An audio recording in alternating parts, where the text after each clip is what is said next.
Ici, on est avenue Paul Langevin à Montreuil. Le parking va être transformé de nouveau en place.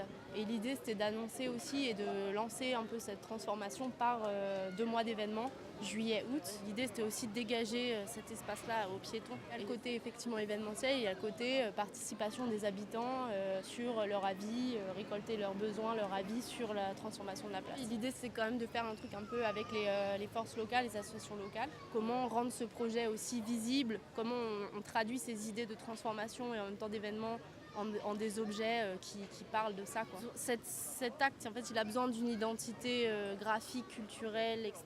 D'où notre production qui est une signalétique à l'entrée de la place, enfin de l'avenue, qui est en même temps le kiosque, l'accueil.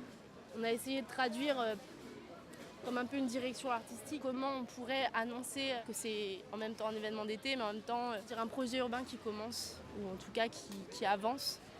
Et c'est vrai que le cône de signalisation, par sa couleur, par la manière dont on peut le travailler, on trouvait que c'était vraiment l'objet qui est ultra visible. Tout de suite, on pense au chantier. On ne voit plus trop le cône, on voit plutôt des fleurs ou une explosion de cône, quoi. Il y a un truc un peu ludique, en fait, rendre le chantier ludique et transmettre une idée de plaisir et d'animation et de festive, en fait, à travers le chantier. C'était vraiment ça l'idée du projet, comment on est visible sur cet espace.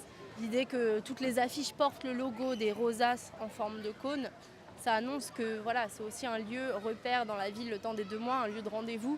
Il y a le côté effectivement flash de l'événement qui dure juillet-août, avec la programmation quand même assez riche. Beaucoup de gens vont utiliser cet espace en fait pendant 2 mois. Et il y a des choses qui vont rester, notamment tout le mobilier urbain que 14 a réalisé avec les services techniques de la ville, qui va rester en fait 3 ans. Le temps de vraiment se mettre d'accord sur qu'est-ce qu'on fait ici, quels changements on opère en fait sur la place. Où on va pouvoir parler de la transformation de Croix de Chavaux, où les gens vont pouvoir recueillir des idées, à la fois participer aussi, puisque c'est un lieu avant tout pour les enfants. On voit un playground, on voit des jeux d'eau, une scène qui va être activée de temps en temps. Il y a une petite économie de quartier qui se crée, parce qu'en fait tous les food trucks qui sont là, c'est des gens en fait de Montreuil. Voilà. Donc c'est le côté local reste même. Il y a des gens qui nous ont dit qu'ils redécouvraient en fait l'avenue Paul Langevin. Ça faisait longtemps qu'ils ne prêtaient plus attention à cet espace.